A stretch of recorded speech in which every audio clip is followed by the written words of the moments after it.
வந்து ஸ்லோகம் 4.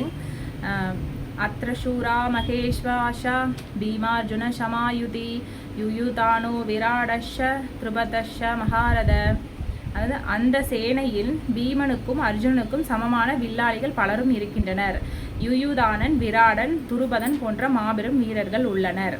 அதாவது வந்து அந்த பாண்டவர்கள் சேனையில வந்து துரியோதன் வந்து துரோணாச்சாரியர்கிட்ட சொல்லிட்டு இருக்கிற. துரோணாச்சாரியார் யாருன்னு பார்த்தீங்கன்னா அவங்களோட ஆச்சாரியருங்க. அதாவது வந்து குலகுருன்னு சொல்லுவாங்க இல்லைங்களா, அந்த குலகுருன்னு சொல்லுவாங்க. ஏன்னா பாடசாலையில் வந்து 12 வயசு வரைக்கும் படிக்கிற வரைக்கும் அவங்க வந்து அங்கே தான் இருப்பாங்க. அவங்கள தான் வந்து சத்திரியர்கள் வந்து அங்கே நம்மளோட போர்க்கலைகள் எல்லாம் கற்றுக்கிறது மூலமாகவும் அந்த நிறையா அந்த பயிற்சிகள்லாம் கொடுப்பாங்க ஆச்சாரியர்கள். அதுதான் வந்து துரோணாச்சாரியர்கிட்ட விட்டு வந்து துரோணாச்சாரியர் பார்த்து துரியோதன் வந்து இந்த மாதிரி பாண்டவர் படையில் வந்து பார்த்தீங்கன்னா இந்த மாதிரி பலசாலிகள் மட்டும் இல்லை, பீமனும் அர்ஜுனனும் இன்னும் நிறைய பேர் இருக்கிறாங்க. அது போக யுயுதானன், விராடன் இந்த மாதிரி பலசாலிகள் இருக்கிறாங்க, மகாரதர்கள் இருக்கிறாங்க அப்படின்னு சொல்கிற. அப்படி அதோட விரிவாக்கம்.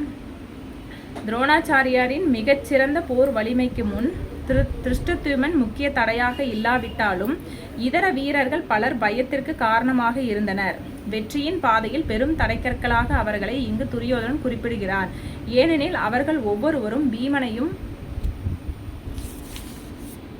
அர்ஜுனையும் போலவே எதிர்க்கப்பட முடியாதவர்கள். பீம அர்ஜுனனின் பலத்தை நன்கறிந்த துரியோதன் மற்றவர்களை அவர்களுடன் ஒப்பிட்டார். அதாவது இந்த இடத்துல வந்துங்க துஷ்டத்யுமன் குறிப்பிடுறாங்க. ஒரு நாள் துஷ்டத்யுமனும் பலசாலி தான். துஷ்டத்யுமன் யாருன்னா துருபதனோட பையன். அவன் வந்து வேல்வித்தியில வந்தவங்க. அதாவது வந்து திரௌபதியும் துஷ்டத்யுமனும் துருபதனோட வேல்வித்தியில உதிச்சவங்க தான் ரெண்டு பேருமே. திரௌபதி எதுக்கு வர்றாங்க அப்படின்னு பார்த்தீங்கன்னா இவங்களை அதாவது வந்து ஒரு பெண் வேணும், அதை வந்து ஒரு வேள்வித்தியில ஒரு பெண் வருவா. அப்படி அவங்க வந்து தர்மத்தை காக்கறதுக்காக வருவாங்க. அடுத்தது பார்த்தீங்கன்னா துஷ்டத்யுமன் எதுக்கு வர அப்படின்னு பார்த்தீங்கன்னா துரோணாச்சாரியார் அழிக்கிறதுக்காகவே வருவா. அப்படி துரோணாச்சாரியாரை வந்து ஏன்னா துருபதனுக்கும் துரோணாச்சாரியருக்கும் பார்த்தீங்கன்னா சின்ன வயசுலேருந்தே அவங்களுக்கு வந்து ஒரு நண்பர்களாக இருப்பாங்க. ஆனால் காலப்போக்கில் என்ன ஆகும் அவங்கன்னு பார்த்தீங்கன்னா அவங்க ரெண்டு பேரும் வந்து எதிரிகள் ஆயிடுவாங்க. ஏன்னா இவன் வந்து அதாவது வந்து துருபதன் வந்து சத்திரியன், அவன் வந்து ஒரு அரசன். இவங்க வந்து பார்த்தீங்கன்னா முனிவர்கள். அவங்க வந்து பாடசாலையில் வந்து அரசர்கிட்ட இருந்து அதை வந்து தானம் கேட்டு இருக்கிறவங்க. அதனால வந்து அந்த ஒரு பாகுபாடு காட்டிடுவோம். அப்படி அவர் வந்து அவங்க வந்து அவர் வந்து இவங்க தான் வந்து சத்திரியர், அவங்க வந்து பார்த்தீங்கன்னா பிராமணர் குலம், அவங்கள வந்து உயர்ந்து தான் பார்க்கணும். ஆனால் தானம் வாங்கி இருக்கனால அவர் வந்து கொஞ்சம் தாழ்வாக நினச்சி அவங்ககிட்ட கொஞ்சம் பிரச்சனை ஆயிரும். அவங்க ரெண்டு பேர்த்துக்குள்ளேயும் வந்து நண்பர்களா இருந்து எதிரிகள் ஆயிடுவாங்க காலப்போக்கில். அதனால என்ன பண்ணுவாரு துரோணாச்சாரியார் அழிக்கணுங்கிறதுக்காகவே துருபதன் என்ன அப்படி வேள்வித்தி வளர்த்தீங்க. அதுல வந்து துரோணாச்சாரியார் அழிக்கிறதுக்காகவே வந்து எனக்கு ஒரு புதல்வன் வேணும்னு சொல்லிட்டு வேள்வித்தி வளர்த்தி அது மூலமா வரவர் தான் யாரும் பார்த்தீங்கன்னா துஷ்டத்யுமன் வருவா. அப்படிங்க துஷ்டத்யுமன் பலசாலி. இது ஒரு காரணமா வச்சு துரோணாச்சாரியர் வந்து அழிச்சிடலாம் அப்படின்ட்டு அந்த ஆப்போசிட் படையில வந்து பாண்டவர்களோட படையில வந்து துஷ்டத்யுமன் இருக்கிற. அப்படி துஷ்டத்யுமன் மட்டும் இல்லை இந்த இடத்துல, துரியோதன் வந்து இதைதான் சொல்றாரு, துஷ்டத்யுமன் மட்டும் இந்த இடத்துல இல்லை, அது போக இன்னும் பீமன் அர்ஜுனன் போல இன்னும் நிறைய பலசாலிகள் எல்லாம் இருக்கிறாங்க. துரோணாச்சாரிட்ட சொல்ற. அப்படி உங்களோட சீடர்கள், ஏன்னா எல்லாருமே சீடர்கள் தான் இந்த இடத்துல. பாண்டவர்களோட சைடில் இருக்கிறவங்கள அர்ஜுனன், பீமன், இந்த மாதிரி சகாதேவன், நகுலன் எல்லாருமே வந்து இவங்களும் துரியோதன் சைடில் இருக்கிற அவங்களோட 100 அண்ணன் தம்பிகளும் அது போக இன்னும் நிறைய பேர் அந்த சைடில் இருக்கிறவங்களும் இந்த பக்கம் பாண்டவர் படைகள் இருக்கிறவங்களும் கௌரவ படைகள் இருக்கிற நிறையா சீடர்களும் அவங்களுக்கு வந்து அவங்களோட குலகுரு தான். அதனால வந்து நீங்கள் பாகுபாடு காட்டிடக்கூடாது.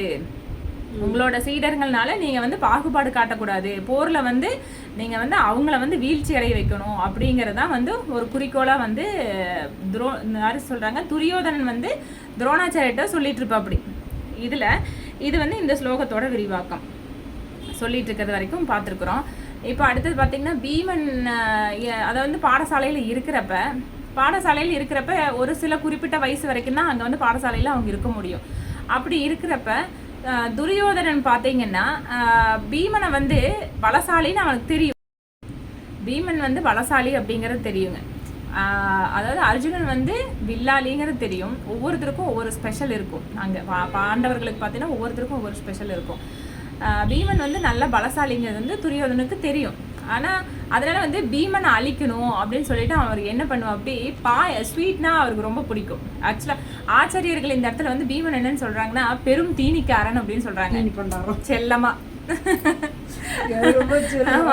செல்லமா அவர் வந்து பெரும் தீனிக்காரன்னு சொல்றாங்க. அப்போ வந்து அவர் வந்து நல்லா சாப்பிடுவாரா, நல்லா பலசாலி, நல்லா சாப்பிடுவாரா.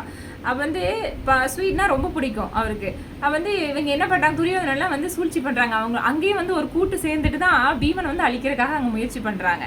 என்ன பண்ணுறாங்கன்னா ஒரு பாயசத்தை வந்து ரெடி பண்ணுற அப்படி துரியோதனன் ரெடி பண்ணி அது வந்து பாம்போட விஷத்தை கலந்து இந்தா உனக்காக தான் நான் கொண்டு வந்திருக்கேன், இதை சாப்பிட்டுக்கோ அப்படின்னு சொன்னோடனே பீமன் வந்து அதெல்லாம் பார்க்காம சரி கொண்டா, நீ எனக்கு தானே கொண்டு வந்திருக்க அப்படின்னு சொல்லிட்டு ஆசையாக அவரும் வாங்கி சாப்பிட்றாரு. சாப்பிட்றப்ப பார்க்குறாரு துரியோதனன் வந்து பீமனை வந்து வாட்ச் பண்ணுற அப்படி என்ன ஒரு சிம்டம்ஸுமே இல்லையே இந்த இடத்துல, நம்ம விஷம் கொடுத்துருக்குறோம், விஷம் குடிச்சதுக்கு உண்டான எந்த ஒரு இதுவுமே தெரிய மாட்டேங்குது அப்படின்னு பார்த்துட்டே இருக்கிற அப்படி சரின்னு சொல்லிட்டு போயிடுறாங்க. அதுக்கப்புறம் பேசிட்டு கொஞ்ச நேரம் கழிச்சு போயிடுறாங்க. அப்புறம் துரியோதனை அதை யோசிச்சுட்டே இருக்கிற அப்படி பீமனுக்கு நம்ம எவ்வளோ நேரம் ஆச்சு விஷம் கொடுத்து, இன்னுமே அவன் எதுவுமே ஆகாமல் இருக்கே, நம்ம அவன் இருக்கிற இடத்துக்கு போய் பார்த்துடணும் அப்படின்னு சொல்லிட்டு போகிறப்ப வந்து பீமன் வந்து மயங்கி விழுந்து கிடக்குற அப்படி.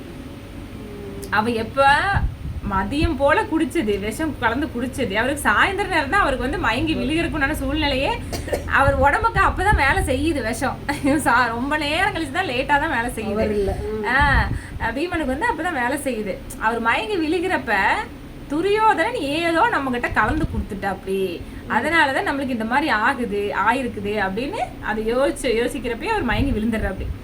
மயங்கி விழுந்ததை பார்த்துட்டு துரியோதனன் என்ன பண்ற அப்படி, சரி விஷம் வேலை செஞ்சிருச்சு, நம்ம கொடுத்த விஷம் வந்து ஒர்க் அவுட் ஆயிடுச்சு, வேலை செஞ்சிருச்சு, இனி வந்து நம்ம வந்து கடலில் தூக்கி போட்டுறணும், பீமனை வந்து இந்த கடலில் தூக்கி போட்டுடலாம் அப்படின்னு சொல்லிட்டு என்ன பண்றாங்க, பீமனை வந்து கல்லை கட்டி சும்மாலாம் போடல, நல்ல பெரிய கல்லா பார்த்து நல்லா கயிறை எடுத்து நல்லா கட்டி ஒரு கடலை தூக்கி போட்டுறாங்க, கங்கை கடலுக்குள்ள போட்டுறாங்க.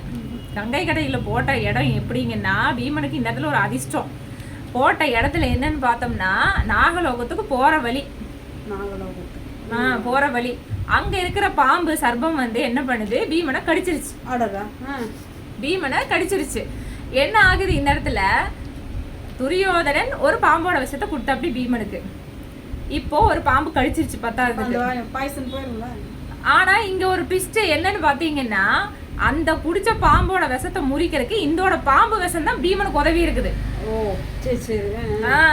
இந்த பாம்போட விஷத்தை அந்த பாம்போட விஷம் வந்து முறிச்சிருச்சு. தான் சொல்லுவாங்கல்ல, பாம்போட விஷத்தை வந்து அந்த பாம்பின் கால் பாம்பறியும், அந்த மாதிரி அது அவருக்கு வந்து ஒரு வாய்ப்பா போச்சு. அவர் உயிர் பழைச்சிடுறாரு. உயிர் பழைச்சு அங்க இருக்கிற அந்த நாகலோகத்துல இருக்கிறவங்க எல்லாம் வந்து அவர் உபசரிச்சு அங்க வந்து ஒரு பானம் கொடுக்குறாங்க.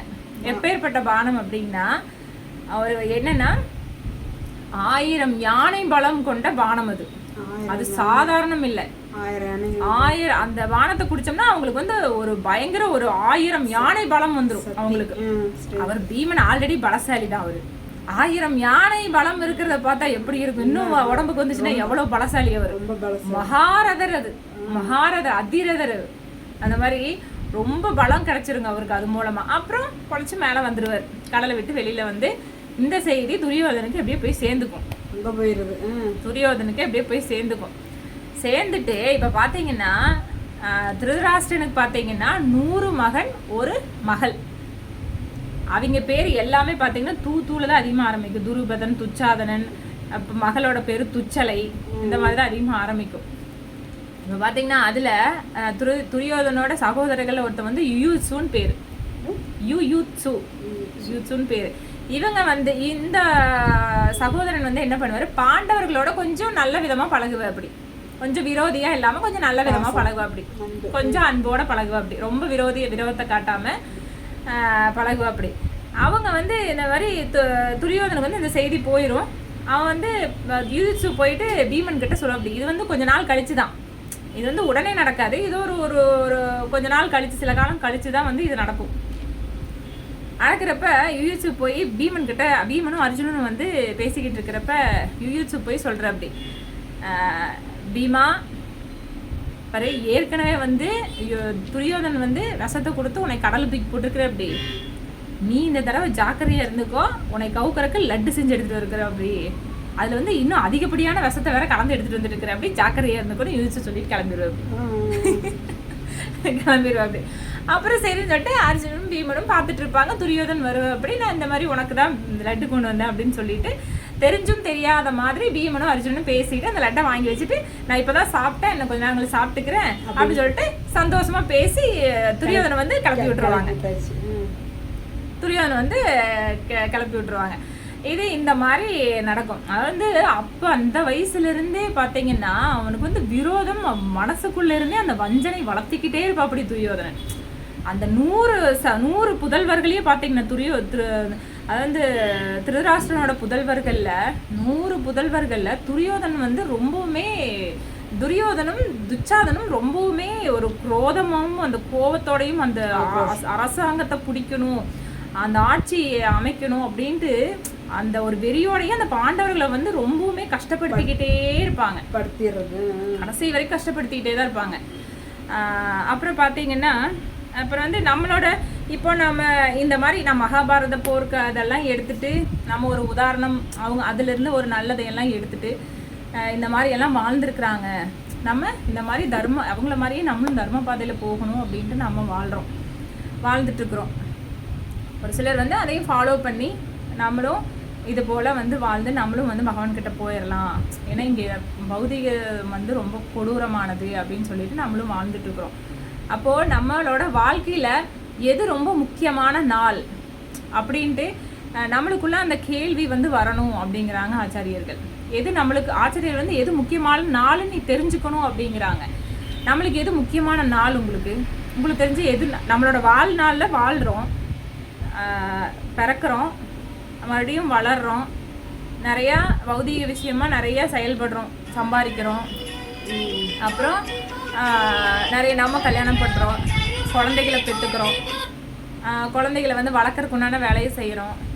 இப்படியே நம்ம வாழ்க்கை போயிட்டுருக்குது. சொல்லுப்பா பேசிட்டுங்களா? கட் பண்ணிட்டேன். அப்புறம் நம்ம வாழ்க்கை வந்து இப்படியே வந்து நம்மளுக்கு இப்படியே போயிட்டுருக்குது. நம்ம வந்து பிறக்கிறோம், அதே போல் இந்த விலங்குகளை வாழ்கிறோம். அதாவது வந்து விலங்குகள் என்ன பண்ணுதோ அதைவே நம்மளும் பண்ணுறோம். அவங்களும் தற்காப்பு பண்ணிக்குது, அதுக்குண்டான அவங்களோட இனத்தை பெருக்கிக்குது, சாப்பிடுது, தூங்குது. இதே தான் நம்மளும் பண்ணிக்கிட்டு இருக்கோம். நம்மளுக்கும் எந்த வித்தியாசமே கிடையாது. சாப்பிட்றோம், தூங்குறோம், வேலை செய்கிறோம், நம்மளோட இனத்தை பெருக்கிறோம். இதை மட்டும் நம்மளும் பண்ணிக்கிட்டு இருக்கோம். நம்மளுக்கு அதுக்கு எந்த பெருசா வித்தியாசம் இல்லை. ஆச்சாரியர்கள் இதுக்கு என்ன சொல்றாங்கன்னா, விலங்குகளை போல நீயும் வாழாத, விலங்குகளை போல நீயும் இருக்காத, 5 அறிவு படைத்த மிருகத்தை போல நீயும் வாழ வேண்டாம் அப்படின்னு சொல்றாங்க. இப்ப நம்ம இப்படியே வாழ்ந்துட்டு இருக்கிறோம். நம்மளுக்கு எது முக்கியமான நாளா நம்ம நினைக்கிறோம் வாழ்க்கையில? மரணம் வரும் மேலேதான் நம்மளுக்கு முக்கியம்னு சொல்றாங்க. இந்த இடத்துல இந்த பொண்ணு என்ன சொல்லிச்சுப்பா? சாகர தருவாய். ஆமா, மரணம் வரும் மேலேதான் நம்மளுக்கு வந்து ரொம்ப ரொம்ப முக்கியங்களாம். ரொம்பவே முக்கியம். எதுன்னா, அதாவது வந்து எப்படின்னா, மரணம் வந்துச்சுன்னா தான் அடுத்த தொடக்கம் என்னன்னு தெரியும் நம்மளுக்கு. சாகர தருணத்துல. ஆமா, ஏன்னா அந்த மரணிக்கிற நேரத்துக்கு அப்புறம் தான் நம்மளுக்கு தொடக்கமே இருக்குதுங்கிறாங்க. அது எப்படி தொடக்கம் இருக்குது அப்படின்ட்டு நம்ம இந்த இடத்துல யோசிக்கிறோம். அது எப்படி மரணம்? ஆச்சாரியர்கள் அதை தான் குறிப்பிடுறாங்க. மரணம் வரும் வேலை தான் ரொம்ப நம்ம வாழ்நாளில் வாழ்கிற நாட்களையே மிகவும் முக்கியமான நாள். அந்த நாளுக்காக நீ வாழ்நாள் பூரா அர்ப்பணிக்கணும் அந்த இடத்துல அப்படிங்கிறாங்க. ஏன் மரணம் வந்து முக்கியமான நாள்னு ஆச்சாரியர்கள் குறிப்பிடுறாங்க அப்படின்னா, நம்ம வந்து என்ன பண்ணுறோம், மரணம் வரும் நேரையில் நம்ம என்ன நினச்சி நம்ம அந்த இடத்துல உயிர் விடுறோமோ நம்ம அதுவாகவே அடுத்த பிறவியில் பிறக்கிறோம். ஆமாம், சரி. அப்போ நம்ம கேட்கலாம், அப்போ வந்து நம்ம பண்ண நல்லது கிட்டதுக்கு தகுந்த மாதிரி நம்ம ஒரு பிறப்பு எடுக்கிறது இல்லையா? நம்ம பண்ண தர்மம் அதர்மம் தகுந்த ஒரு பிறப்பு எடுக்கிறது இல்லை. நம்ம அப்படிதான் எடுப்போம். ஆனா என்னன்னு பார்த்தோம்னா, இந்த இடத்துல நம்ம பண்ண தர்மம் அதர்மம் தகுந்த மாதிரி தான் நம்ம அந்த வாழ்க்கை அமையும். ஆனா நம்ம அந்த இடத்துல என்ன நினைக்கிறோமோ அதுக்கு தகுந்த மாதிரி தான் அந்த தர்மம் அதர்மமும் அமையும் வாழ்நாள்ல. ஆமா, இப்போ ஒரு குலோப் ஜாமுன் சாப்பிடணும்னு ஆசைப்பட்டோம் அப்படின்னா மனுஷனா பிறக்கணும்னு அவசியம் இல்லை. ஒரு எருமை பிறந்தா கூட நம்ம குலோப் ஜாமுன் சாப்பிட முடியும். கிடைக்கும். ஒரு மாமிசம் சாப்பிடணும்னு ஒருத்தன் ஆசைப்பட்டான்னா அவன் புலியா பிறக்கலாம், சிங்கமா பிறக்கலாம். அப்புறம் ஒருத்தன் வந்து ரொம்ப ஹைஃபையா வாழணும்னு நினைச்சாங்க, அவங்களுக்கு கோடீஸ்வரம் மாதிரி ஒரு வாழ்க்கை கொடுப்பாங்க. ஆனா அந்த இடத்துல இதெல்லாம் நினைக்க முடியுமான்னு நினைக்கணும். நம்ம முடியாது. எப்படி வரும்? நீ கடலை போய் கட்டி பிடிச்சி படுக்கணும்னு முடியாது, நடக்காது. இந்த ஆச்சாரியர்கள் வந்து என்ன சொல்றாங்கன்னா, நம்மளோட வாழ்நாள்ல இப்ப வந்து பிறக்கிறதோ வளர்றதோ இல்ல நம்மளுக்கு வந்து கல்யாணம் ஆகிறதோ இல்ல ஒரு பொண்ணுக்கு போய் ப்ரப்போஸ் பண்றதோ இதெல்லாம் வந்து நம்மளுக்கு ஒரு முக்கியமான நாள் கிடையாது. நம்மளோட மரணம் வரும் வேலை தான் வந்து நம்மளுக்கு முக்கியமான நாள். அந்த மரணம் வரும் வேலைக்கு நம்ம என்ன பண்ணி இருக்கிறோம் அப்படிங்கிறது ரொம்ப முக்கியம். என்ன பண்ணணும் அப்படின்னு பாத்தீங்கன்னா, மரண தருவாயில நம்ம பகவானை தான் நினைக்கணும். பகவத்கீதையில பகவான் என்ன சொல்றாரு, நீ வந்து மரணிக்கிற நேரம் வர்றது உனக்கு தெரியாது. யார் எப்ப உயிர் போகுதுன்னு தெரியாது. தெரியாது. இன்னைக்கு போறோம், நம்மளே சொல்றோம், சாதாரணமா சொல்லுவோம், இன்னைக்கு போறோம், வீட்டுக்கு திரும்பி வருவோமானே தெரியாது. அதுதான் தூக்கத்திலயும் நீங்க சொல்ற மாதிரி உயிர் போகலாம், இல்ல வெளியில ரோட்ல போறோம் ஆக்சிடென்ட் ஆகும், என்ன வேணாலும் நடக்கலாம். இப்படி இப்படி போயிட்டு இருக்கிறப்ப மரணம் எப்படி வரக்கும்னே தெரியாது. ஆனா அந்த மரணிக்கிற நேரத்துல வந்து நம்ம பகவானை நினைக்கிறோம்னு யார் சொல்றாரு? பகவான் சொல்றாரு, ஆச்சரியர்னு சொல்றாங்க இந்த இடத்துல. அப்போ நீ என்ன நினைச்சு உடம்ப, அதாவது பகவானை நினைச்சு உடம்ப விட்டோம் அப்படின்னா நம்ம பகவான் இருக்கிற லோகம் கோலோக விருந்தாவனத்துக்கு நம்ம போயிருவோம், வைகுண்ட லோகத்துக்கு போயிருவோம் அப்படிங்கிறது தான் பகவான் சொல்றாரு. ஆனா நேச்சுரலாவே இது வைகுண்ட வேசனைக்கு இந்த பெரியவங்க எல்லாம் நிறைய இறந்துருக்காங்க, அது கிடைக்குது. அந்த பிராப்தம் வந்து கிடைக்காது, நிறைய பேத்துக்கு அது கிடைக்காது. இப்போ நம்ம வந்து பகவான் வந்து இந்த இடத்துல என்ன சொல்றாரு, பகவானை நினைச்சு உயிர் விட்டோம்னா நம்ம பகவானோட லோகத்துக்கு நம்ம போகலான்னு பகவான் சொல்றாரு இந்த இடத்துல. ஆனா பகவான அந்த இடத்துல மரணிக்கிற தருவாயில நம்ம நினைப்போமா? அது சொல்ல முடியாது. அது அந்த நேரங்கள் எப்படி மனசு மைண்ட் எப்படி போகுதுன்னு யாருக்கு தெரியும்? அதுதான் அந்த முக்குணங்கள்ல நம்ம இருப்போம். ரஜோகுணம், தமோகுணம், சத்துவகுணம், இந்த மாதிரி முக்குணங்கள்ல இருப்போம். சத்துவகுணம், ரஜோகுணம், தமோகுணம், இந்த 3 குணத்துல இருப்போம். நம்மளுக்கு வந்து ஒரு நிலையான குணம் கிடையாது கலியுகத்திலேங்க. மாறி மாறி மாறி மாறி தான் இருந்துட்டே இருக்கும். அப்படி இருக்கிறப்ப நம்ம வந்து மரணிக்கிற தருவாயில பகவானை நினைப்போமாங்கிறது சந்தேகம்தான். அதுக்கு என்ன பண்ணணும் அப்படிங்கறத ஆச்சாரியர்கள் இங்க சொல்றாங்க. மரணிக்கிற தருவாயில பகவானை நினைக்கிறதுக்கு நீ வாழ்நாள்ல என்ன பண்ணிருக்கணும்? நீ பக்தி பண்ணிருக்கணும். சாமி கோயிலுக்கு போகணும், சாமி ஒன்றும் பண்ணணும், இதெல்லாம் சாமி கும்பிடுறது மட்டும் இல்லைங்க. அதை வந்து நம்ம வந்து பக்தி பண்ணணும். பக்தி எப்படி பண்ணணும் அப்படின்னா, பக்தி எப்படி பண்றது அப்படிங்கிறத நம்ம முதல்ல தெரிஞ்சுக்கணும். சாதாரணமா கோயிலுக்கு போறது அது வந்து வழிபாடு. கோயிலுக்கு போறது வழிபாடு தான். அது நம்ம வந்து கடவுள்கிட்ட போய் எனக்கு இது வேணும் அது வேணும்னு கேட்கறது ஒரு வழிபாடு தான். அது வந்து பக்தியில வராதுங்க. அது பக்திங்கிறது வேற டோட்டலாவே. பக்திங்கிறது என்னன்னு பார்த்தீங்கன்னா, 4 விதமான ரெகுலேட்டிவ் பிரின்சிபல்ஸை வந்து நம்ம ஃபாலோ பண்ணணும். அதாவது 4 விதமான தர்மங்களை நீங்க கடைபிடிக்கணும். எப்படின்னா, மது, மாது, சூது, மாமிசம், இந்த 4ஐயும் விட்டுறணும். மது, மாது, மாமிசம், சூது. மதுனா குடிபோதை பழக்கம் இருக்கக்கூடாது. மாதுனா இல்லீகல் செக்ஸ், அதாவது தேவையில்லாம ஒரு உறவு வந்து எடுத்துக்கூடாது. மாது முடிஞ்சது. இப்போ மாமிசம் சாப்பிடக்கூடாது. அடுத்து சூதாட்டமே இருக்கவே கூடாது. சீட்டாடுறது மட்டும் இல்லை, இங்க நிறைய சூது இருக்குதுங்க. வட்டி கூடுறதே ஒரு சூது தான். அதாவது வந்து அப்போ வந்து நீ பேங்க்ல இருந்து வட்டி, சரி நீங்க சூதுங்கிறது வட்டி கூடுறதே சூதுங்கிறீங்க, ஆனா வந்து இந்த இடத்துல வந்து பேங்க் வந்து வட்டி கொடுக்குது, நீங்க வாங்க மாட்டீங்களான்னு நிறைய பேர் கேட்பாங்க. அதான் வந்து இதுக்கு வந்து ஒரு நல்ல உதாரணம் என்னன்னு பாத்தீங்கன்னா, இப்ப வந்து ஒரு ஒரு ஒரு நிறைய வட்டி கொடுக்கறது ஒரு விதமான கவர்ச்சி.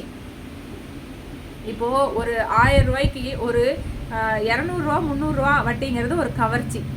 இது வந்து ஒரு சூது. அதுவே உங்களுக்கு 50 ரூபா அப்படிங்கிறப்போ ஒரு அது கவர்ச்சியா தெரியுதா? புரியல. ஒரு 1000 ரூபாய்க்கு ஒரு 50 ரூபா வட்டி வந்ததுன்னா அது பெரிய விஷயமா? ஒரு 1000 ரூபாய்க்கு ஒரு 300 ரூபா வட்டி வந்துச்சுன்னா இது பெரிய விஷயமா? இது பெருசு. 300 ரூபா தானே பெருசு. 300 ரூபா தானே உங்களுக்கு கவர்ச்சியா தெரியுது. இந்த கவர்ச்சியே வேணாங்கிறாங்க. ஆமா, அதனாலதான் பேங்க் வட்டி ஒரு நார்மல் அது பிரச்சனை இல்ல. அதுல வந்து உங்களுக்கு வந்து ஆசை வராது, அதிகமா வராது, பணத்தாசை உங்களுக்கு அதிகமா வராது. அதுவே நீங்க வட்டி கூட்டு நீங்க அதை வச்சு நீங்க 3 ரூபா வட்டி கூடுறவங்க என்ன நினைப்பாங்க, நாளைக்கு 5 ரூபா வட்டி கூடலான்னு யோசிப்பாங்க. இதுல இருந்து இன்னும் வந்து பணம் பெருகும் நம்மளேன்னு அப்படியே பிளான் பண்ணிட்டே போயிட்டு இருப்பாங்க. இந்த மாதிரி சூது இன்னும் நிறைய சூது இருக்குதுங்க. சூதுங்கிறது இது மட்டும் இல்ல. சூது வந்து இது சூதுங்கிற விஷயத்துக்கு இது மட்டும் பொருந்தாது, இன்னும் நிறைய விஷயம் பொருந்தும் இந்த இடத்துல. இந்த மாதிரி சொன்னது சும்மா ஆமா சின்னதுதான், இன்னும் நிறைய இருக்கு. சூதுங்கிறது இன்னும் நிறைய இருக்குதுங்க. அப்புறம் ஆமா, அப்புறம் இந்த மாதிரி 4 விதமான அதர்மத்தை விட்டுட்டு 4 விதமான தர்மத்தை கடைபிடிக்கணும். 4 விதமான தர்மம் என்னன்னு பாத்தீங்கன்னா வாய்மை, தூய்மை, உண்மை, கருணை. இது யார்ட்டையுமே இல்லை. அதாவது பாத்தீங்கன்னா வாய்மைங்கிறது வந்து பாத்தீங்கன்னா சூதாட்டத்தினால வாய்மை, வாய்மை வந்து மது குடிக்கிறதுனால வாய்மை போயிடும். மது குடிக்கிறதுனால நம்மளுக்கு வாய்மை போயிடும். அப்புறம் வந்து என்ன பாத்தீங்கன்னா மாமிசம் சாப்பிட்றதுனால கருணை போயிடும். கருணை இருக்காது, ஈவிரக்கம் இருக்காது அந்த இடத்துல.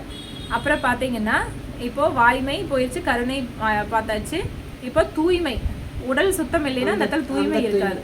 உடல் உறவு இல்லீகலா, அதாவது நம்மளுக்கு தேவையில்லாத சந்ததிகள் உருவாகும். அதனால இந்த உலகம் மாறிடும். இந்த உலகமே நிறைய மாறிடும். அழிவுக்கு அதுவே ஒரு காரணமா இருக்கும். தர்மத்தை நம்ம அழிச்சிருவோம் அதெல்லாம் பண்றதுனால. அடுத்து என்னன்னா சூதாட்டம். சூதாட்டத்தினால வந்து பாத்தீங்கன்னா உண்மை போயிடும். உண்மையே போயிடும். உண்மைக்கே இது வெளியே இல்லை.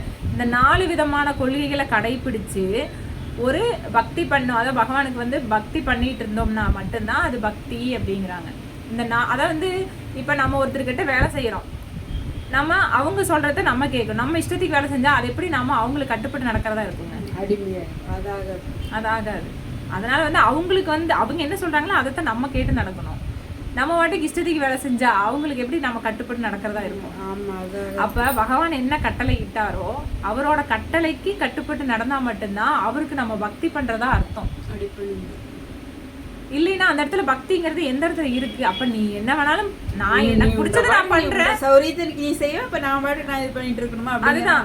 இப்போ நம்ம இஷ்டத்துக்கு வந்து நம்ம வாழ்றோம் அப்படிங்கிறப்ப அது எப்படி பக்தியில சேரும் அப்படிங்கிறாங்க இந்த இடத்துல ஆச்சாரியர்கள். பக்திங்கிறது இதுதான், பகவானோட கட்டளைக்கு கட்டுப்பட்டு அவருக்கு அடிபணிஞ்சு சரணாகதி பண்ணி பக்தி பண்ணாதான் அது உண்மையான தூய்மையான பக்தி. இல்லைன்னா அது பக்தி கிடையாது, அது வெறும் வழிபாடுதான். உன்னோட இஷ்டத்துக்கு நம்மளோட இஷ்டத்துக்கு வாழ்ந்துட்டு அவர்கிட்ட போய் எனக்கு இதை கொடு, எனக்கு இதை பண்ணி கொடுங்க, அதை பண்ணி கொடுங்கன்னு கேட்டு பூர்வமா உணர்ந்து இது பண்ணி எனக்கு இந்த மாதிரி இதா இருக்குது செய்யுங்க பண்ணுங்க மனமுருகி அந்த உரிமையை வந்து நம்ம எந்த இடத்துல எடுத்துக்க முடியும்?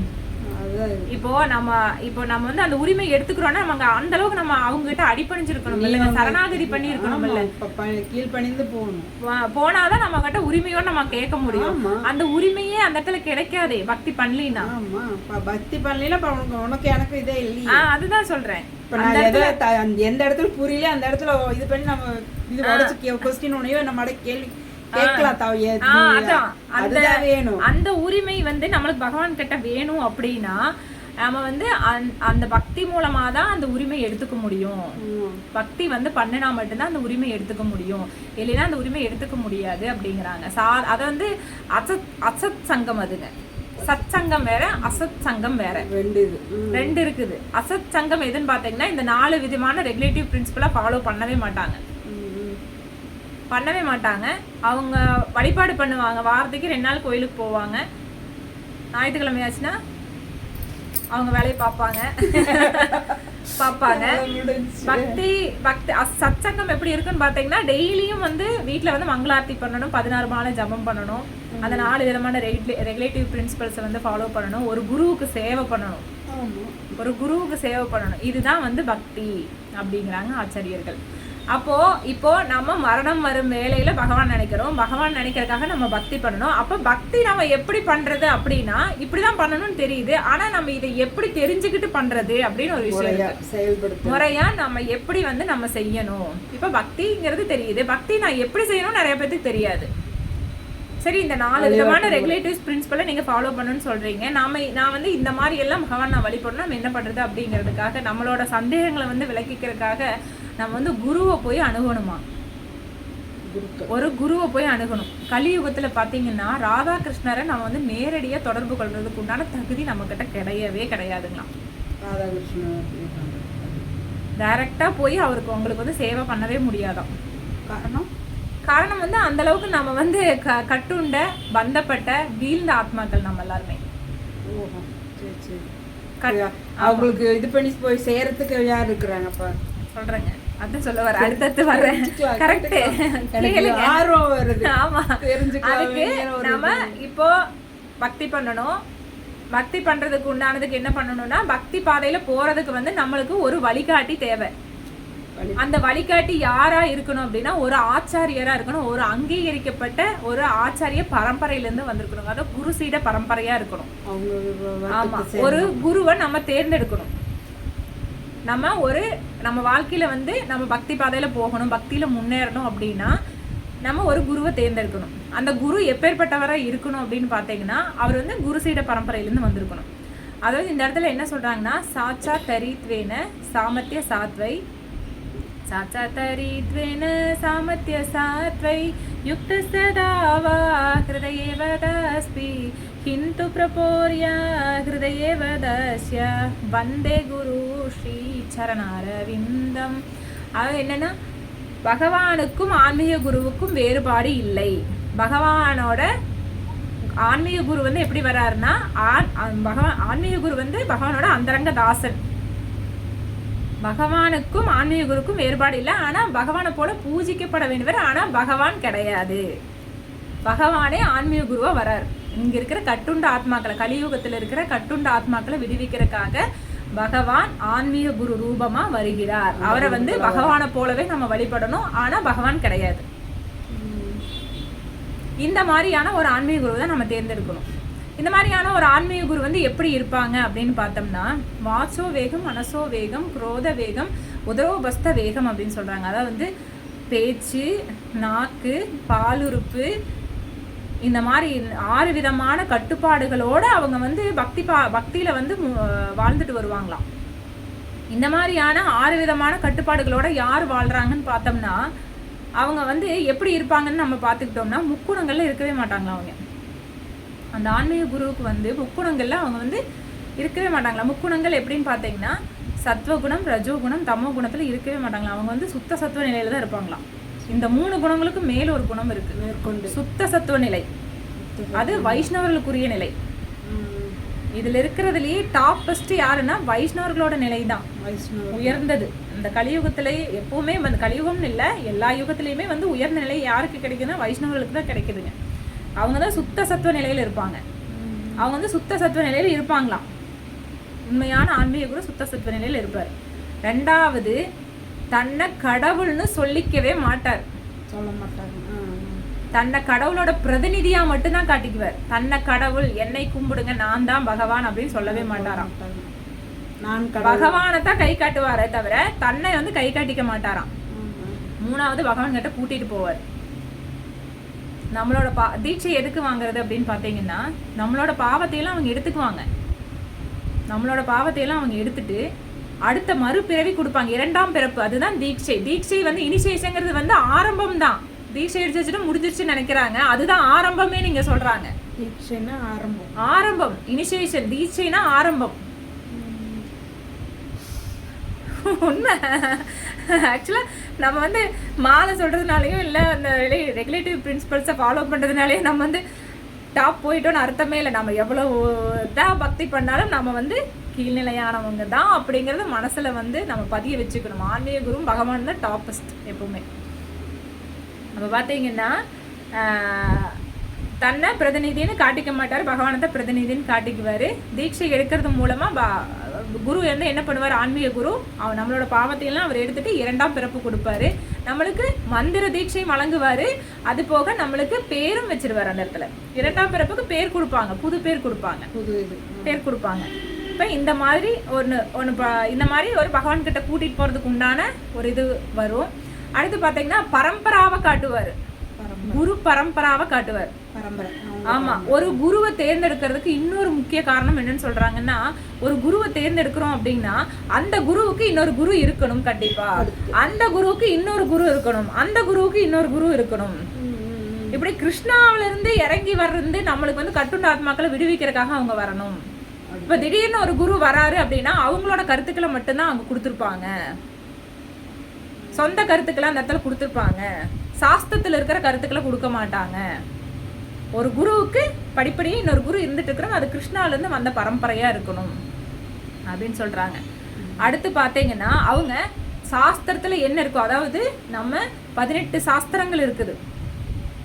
அதுல டாப்பஸ்ட் எதுன்னு பாத்தீங்கன்னா ஸ்ரீமத் பாகவதம். அதுதான் டாப் ஃபர்ஸ்ட் சாஸ்திரமே.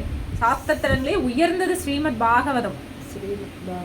ஆமா, அந்த சாஸ்திரத்துல இருக்கிறது என்னவோ உள்ளது உள்ளபடி நம்மளுக்கு கூறுவார். அவரோட சொந்த கருத்து எதையுமே போட மாட்டாங்க. அந்த இதுல என்ன இருக்கோ பகவான் என்ன சொல்லியிருக்கிறாரோ அதை அப்படியே நம்மளுக்கு இங்க கொடுப்பாரு, நம்மளுக்கு புரியுற மாதிரி. ஆன்மீக குரு நம்மளை எப்படி பாக்குறாரு அப்படின்னு நம்மள எல்லாம் குழந்தையா தான் பாக்குறாருங்களா இந்த இடத்துல. நம்மளை விடுவிக்க வந்தவர் இல்லைங்களா, அதனால வந்து நம்மளை குழந்தையா பாவிச்சு பார்த்து நம்மளுக்கு குழந்தைகளுக்கு எப்படி புரியுமோ அந்த அளவுக்கு புரிய வைக்கிறாருங்களா இந்த இடத்துல. அப்ப ஆன்மீக குருக்கு இவ்வளவு தகுதிகள் இருக்கு. இந்த மாதிரி ஒரு தகுதிகள் இருக்கிறவங்களை தான் நம்மள ஆன்மீக குருவா நம்ம தேர்ந்தெடுக்கணும். இப்ப திடீர்னு நம்ம கலியுகத்துல நிறைய ஆன்மீக குருக்கள் இருக்கிறாங்க. பகவான் நிறைய பகவான் இருக்கிறாங்க. நீ சொல்ற அர்த்தம் புரியுது, நான் எடுத்துக்கிட்ட அர்த்தம் எனக்கு விளக்குது.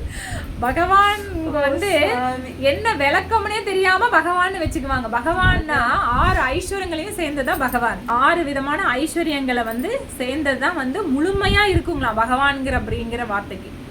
பகவான் யாரை குறிப்பிடுறோமோ அவங்களுக்கு வந்து இது எல்லாமே முழுமையா இருக்குமா.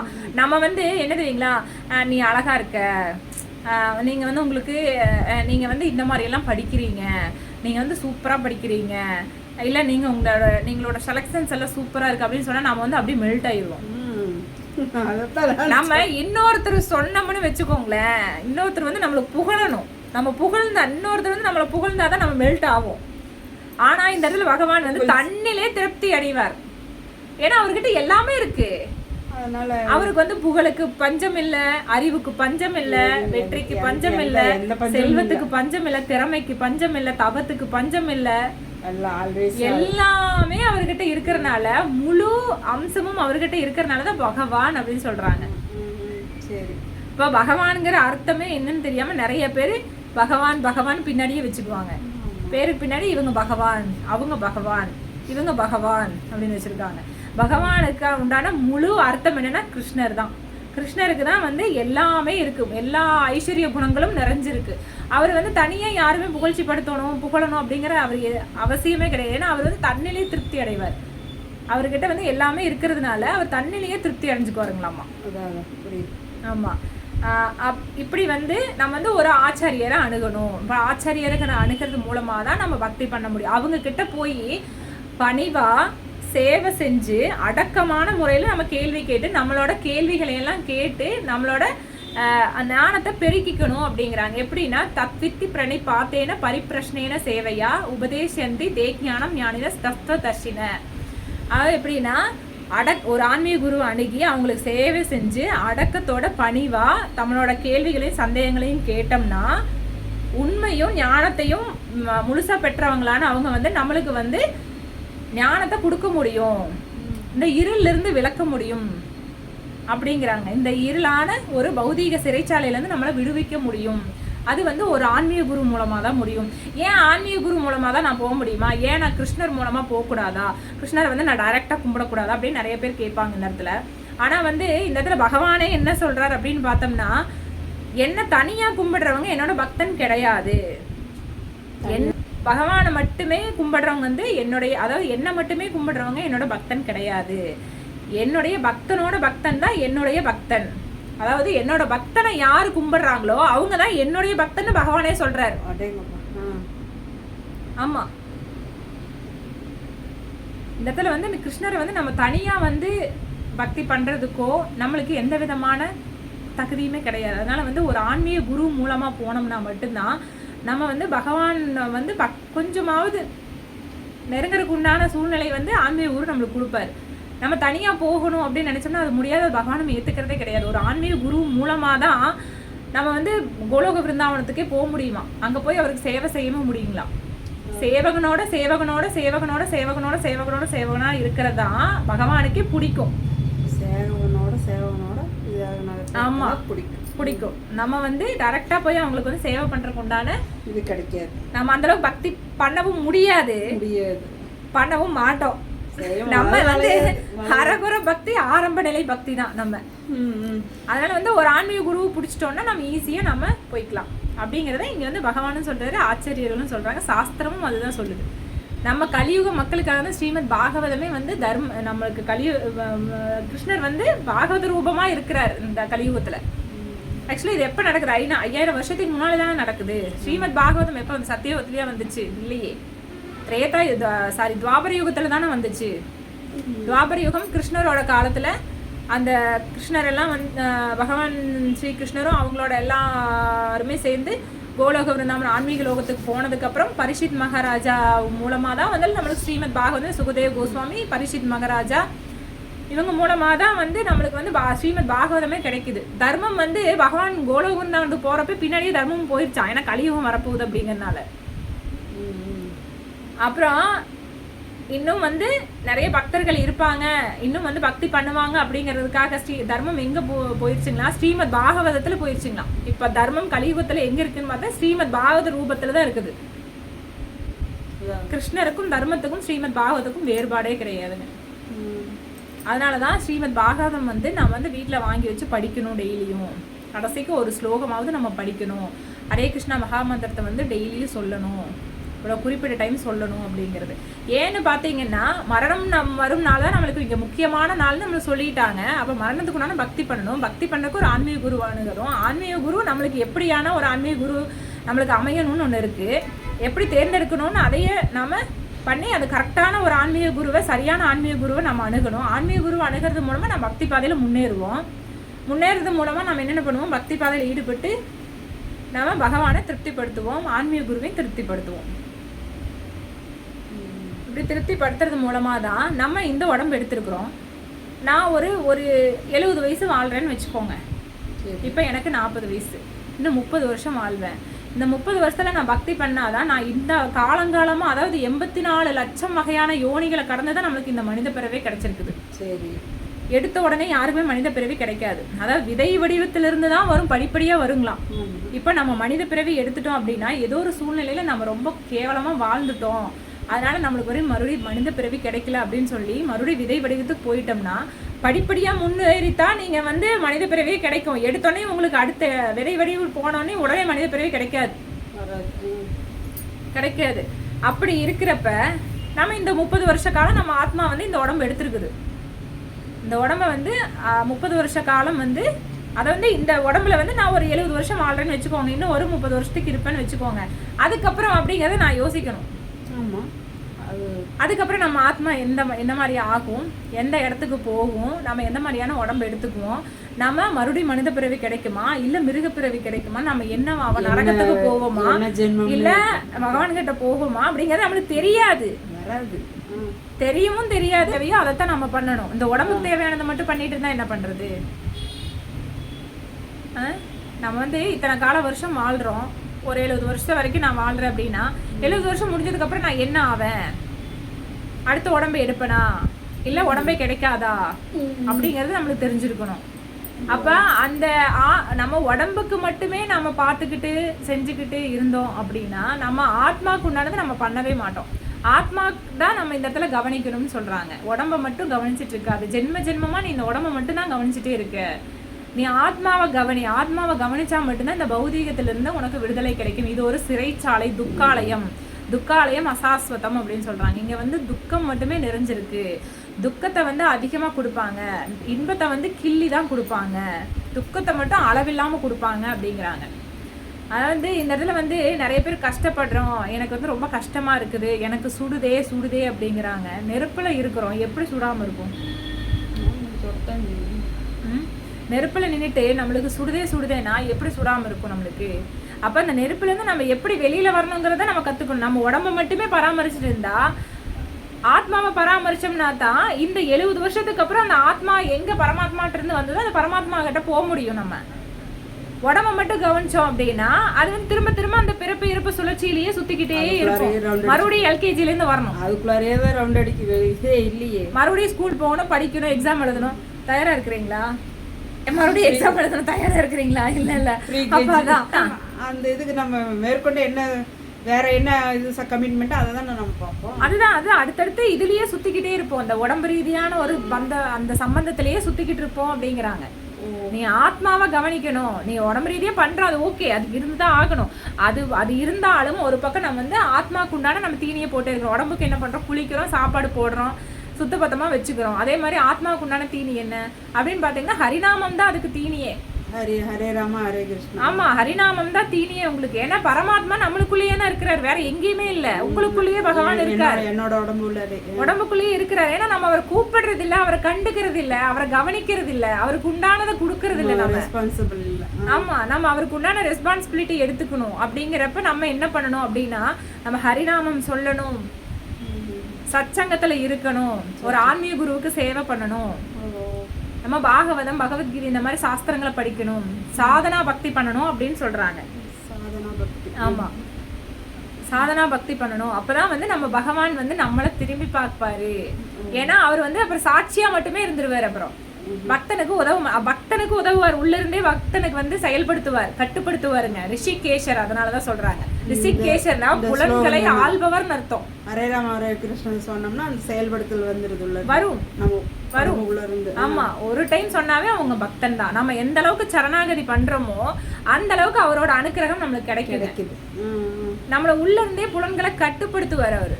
நம்ம தனியா கட்டுப்படுத்தணுங்கிறது கிடையாது, பகவானே அதை செய்வாராம் பக்தருக்கு. அதனாலதான் அவர் ரிஷிகேசர்னு சொல்றாங்க.